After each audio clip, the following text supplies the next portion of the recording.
날마다 쓰는 나의 신앙일기 TV 데일리 큐티 나무향기입니다. 오늘은 3월 14일 화요일입니다. 오늘 함께 묵상할 성경 본문은 창세기 4장 9절에서 15절입니다. 여호와께서 가인에게 이르시되 내 아우 아벨이 어디 있느냐? 그가 이르되 내가 알지 못하나이다. 내가 내 아우를 지키는 자니이까? 이르시되 내가 무엇을 하였느냐? 내 아우의 핏소리가 땅에서부터 내게 호소하느니라. 땅이 그 입을 벌려 내 손에서부터 내 아우의 피를 받았은즉 내가 땅에서 저주를 받으리니 내가 밭을 갈아도 땅이 다시는 그 효력을 내게 주지 아니할 것이요 너는 땅에서 피하며 유리하는 자가 되리라. 가인이 여호와께 아뢰되 내 죄벌이 지기가 너무 무거우니이다. 주께서 오늘 이 지면에서 나를 쫓아내시온즉 내가 주의 낯을 배웁지 못하리니 내가 땅에서 피하며 유리하는 자가 될지라. 무릇 나를 만나는 자마다 나를 죽이겠나이다.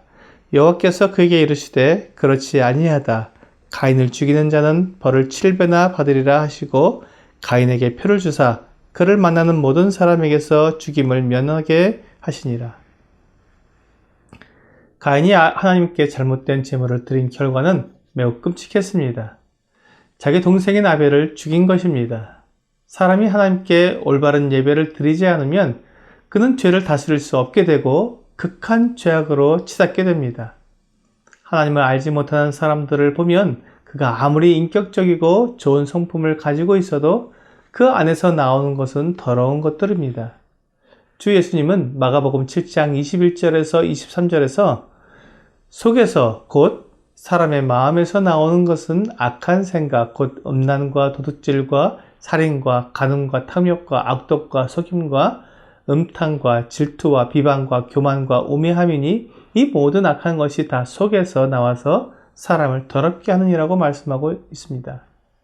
아무리 인격적인 사람일지라도 그의 속 밑바닥에는 이 모든 것들이 있습니다. 그래서 어떤 조건이 맞으면 이런 악한 것들이 속에서 나와서 그 사람을 더럽게 만듭니다. 가인의 행동에 대해 하나님께서 가인에게 벌을 주셨습니다. 아담은 죄를 범했을 때 저주를 받지 않았고 땅이 저주를 받았습니다. 하지만 가인은 땅으로부터 저주를 받게 되었습니다. 이제 땅이 그에게 예전처럼 풍성한 작물을 내주지 않을 것입니다. 그래서 그가 여기저기 옮겨 다니며 땅의 저주를 피해 어떻게든 먹을 양식을 구해야 했습니다. 하나님께 이런 벌을 받은 가인은 하나님께 다시 항거합니다. 하나님께서 정하신 죄벌이 너무 무겁다는 것입니다. 이것이 죄인의 모습입니다. 죄인은 자기가 행한 죄를 지적받으면 그것을 인정하고 뉘우치는 것이 아니라 오히려 죄를 감추거나 변호합니다. 가인은 지금 자기의 죄를 고백하고 어떤 벌이라도 달게 받겠다고 해야 하는데 하나님께서 그에게 정하신 심판을 거절하고 하나님이 잘못된 심판을 하신다고 항변한 것입니다. 그러면서 가인은 땅에서 떠돌아다니는 것을 두려워했습니다. 그는 자기를 만나는 사람이 자기를 죽일 것이라고 말했습니다. 하지만 하나님은 그렇지 않다고 말씀하셨습니다. 다른 사람들이 가인을 해칠 수 없다고 말씀하셨습니다. 가인을 죽이는 자는 벌을 7배나 받을 것이라고 말씀하시고는 가인에게 표를 주셨습니다. 하나님이 정하신 벌은 결코 바뀔 수 없습니다. 가인이 아무리 핑계를 대고 발뺌을 해도 하나님이 정하신 대로 벌이 집행되었습니다. 우리는 여기에서 하나님께서 모든 사람의 심판자라는 것을 알 수 있습니다. 그리고 심판은 오직 하나님만 하신다는 것을 알 수 있습니다. 선악의 기준을 자신에게로 가져온 사람들은 스스로 심판하려고 합니다. 복수를 하려는 것입니다. 하지만 하나님은 원수 갚는 것은 하나님께 맡기라고 말씀하십니다. 로마서 13장 3절과 4절에서 내 사랑하는 자들아 너희가 친히 원수를 갚지 말고 하나님의 진노하심에 맡기라. 기록되었으되 원수 갚는 것이 내게 있으니 내가 갚으리라고 주께서 말씀하시니라고 말씀하셨습니다. 사람이 원수를 갚게 되면 자기 감정에 의해 더 심하게 보복하게 됩니다. 그래서 원수는 원수를 낳게 됩니다. 하나님은 그것이 옳지 않다고 말씀하십니다. 그래서 원수 갚는 것을 하나님께 맡기라고 말씀하십니다. 하나님은 모든 것을 정확히 아시기 때문에 언제, 얼마나 벌을 해야 하는지 정확히 하십니다. 이렇게 하나님께서 정확히 원수를 갚아주시면 사람들 사이에 아무런 억울함이 없습니다. 하나님은 이스라엘 백성들에게 율법을 주실 때에도 눈에는 눈으로, 이에는 이로 갚으라고 말씀하셨습니다. 정확히 같은 상처로 되갚아주라는 것입니다. 사람은 자기가 하나님의 자리에 앉고 싶기 때문에 자기가 스스로 형벌을 정하고 그것을 집행해서 화풀이도 하고 자기의 능력을 자랑하고 싶어 합니다. 여기에서 죄의 모습이 나타납니다.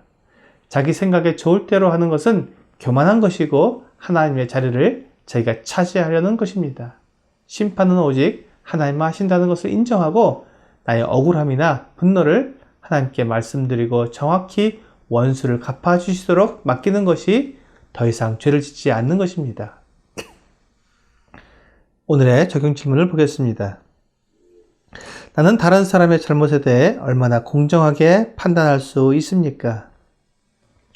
사람은 스스로 공정하다고 생각하지만 아무리 공정하게 하려고 해도 나의 감정과 이해관계가 개입되지 않을 수 없습니다.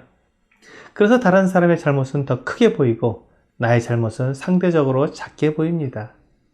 내가 잘못한 것은 그 원인과 사정이 있다고 생각하기 때문에 관대하게 보이지만 다른 사람이 잘못하는 것은 그 원인과 사정을 알지 못하기 때문에 그 결과만 보고 엄격하게 보는 것입니다. 사람이 하나님처럼 완전하지 못하기 때문에 나의 판단이 공정하지 못하다는 것을 인정해야 합니다. 오늘 다른 사람의 잘못에 대한 나의 판단이 공정하지 못하다는 것을 인정함으로 하나님께서 모든 것을 판단하시고 갚아주시도록 맡기는 여러분과 제가 되기를 주 예수님의 이름으로 기도합니다.